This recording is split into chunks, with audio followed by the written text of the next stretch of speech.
What if you could take a 10 million document vector index, the kind that normally eats 31 gigabytes of memory, and shrink it down to just 4 gigabytes, while actually searching it faster than FAISS? That is not a hypothetical. It is the exact claim behind a new library called turbovec. And in this video, we are going to break down how it works and whether it holds up.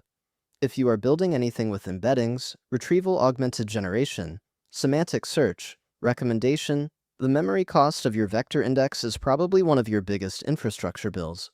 And this is a tool that goes straight at it. Here's the project on GitHub. TurboVec is a Rust core with Python bindings, and it implements TurboQuant, a quantization algorithm out of Google Research.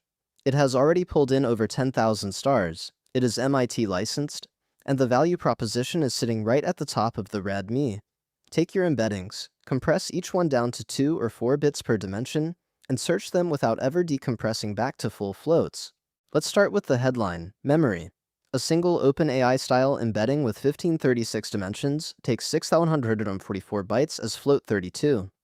TurboVec packs that exact same vector into 384 bytes at 2-bit precision. That is 16 times smaller. Now scale that up.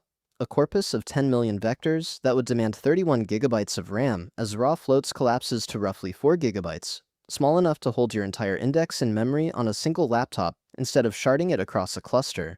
So what actually makes TurboVec different from the dozens of other vector libraries out there? The single biggest thing is online ingest. With most quantized indexes, FAISS product quantization being the obvious example, you cannot just start adding data. You first have to train the index on a representative sample so it can learn how to compress. That training step is slow, it has to be repeated as your data drifts, and it forces an awkward two-phase workflow. TurboVec deletes that entire problem. You create an index, you call add, and the vectors are searchable on the spot. No training, no parameter tuning, and no full rebuilds as the corpus grows from 1,000 vectors to 10 million. For anyone who has fought with retraining a FAISS index in production every time their data shifts, that alone is a huge quality of life upgrade. It also means you can use TurboVec the same way in a quick prototype and in a live system, because there is no separate build phase to babysit. Getting started could not be simpler. It is one pip install, with no system dependencies and no compiler toolchain to wrangle, because the Rust core ships as a pre-built wheel. The latest release is version 0.7.1, which actually landed just today. Once it is installed, you import TurboQuant index, hand it a dimension and a bit width, and you have an empty index ready to take vectors. That is the entire setup. Here's the core loop in plain Python. You construct a TurboQuant index with your embedding dimension and either 2 or 4-bit precision. Then you call add as many times as you like, and TurboVec quantizes and indexes each batch on the fly. When a query comes in, search returns the top k-scores and their indices, just like you would expect. And look at the last 2 lines. Because the compressed index is so tiny, you can write the whole thing to a single file and load it back almost instantly. No external database, no server process, just a file on disk. If you are wondering how it compresses this aggressively without wrecking accuracy, the secret is the TurboQuant pipeline, and it is worth understanding. It runs in 6 steps.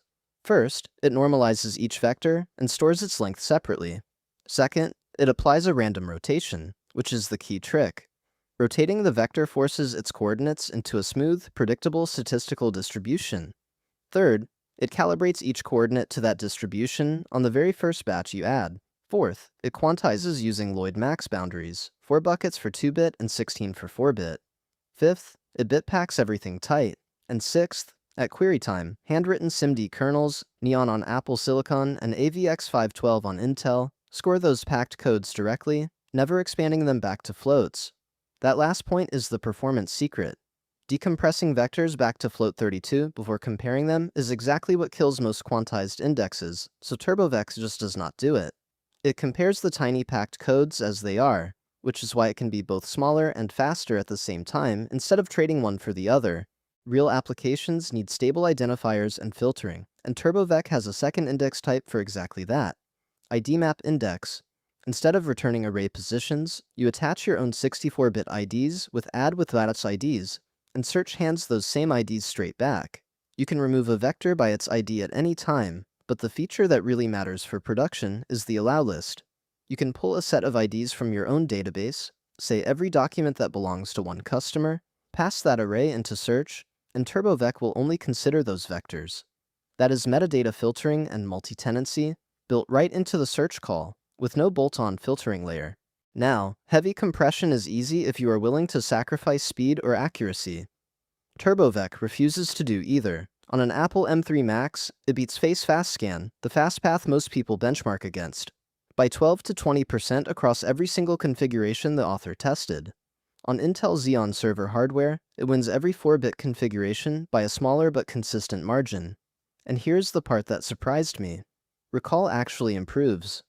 On OpenAI embeddings, TurboVec edges out FAISS product quantization by up to 3.4 points at rank 1.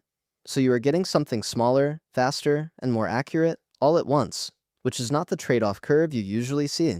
And the adoption story is smart because you do not have to rip out your existing stack. TurboVec ships drop-in adapters for all the major RAG frameworks. In LangChain, it slots in where the in-memory vector store used to be. In LlamaIndex, it replaces the simple vector store. There are first-class integrations for Haystack and for Agno as well, and each one installs as a simple pip extra. If you already have a retrieval pipeline running, switching to turbovec is close to a one-line change that can cut your memory bill by an order of magnitude. The author sums up the whole project in a single line, and I think it is a fair summary. A 10 million document corpus that takes 31 gigabytes as float 32 fits in 4 gigabytes with turbovec and searches faster than FAISS. When a library makes a claim that bold and backs it with public benchmarks and an open-source MIT license, it is worth a serious look. TurboVec is MIT licensed, and on PyPI right now, quite possibly the easiest memory when your RAG pipeline will ever get. Subscribe to Prism Labs for more deep dives into the tools shaping AI.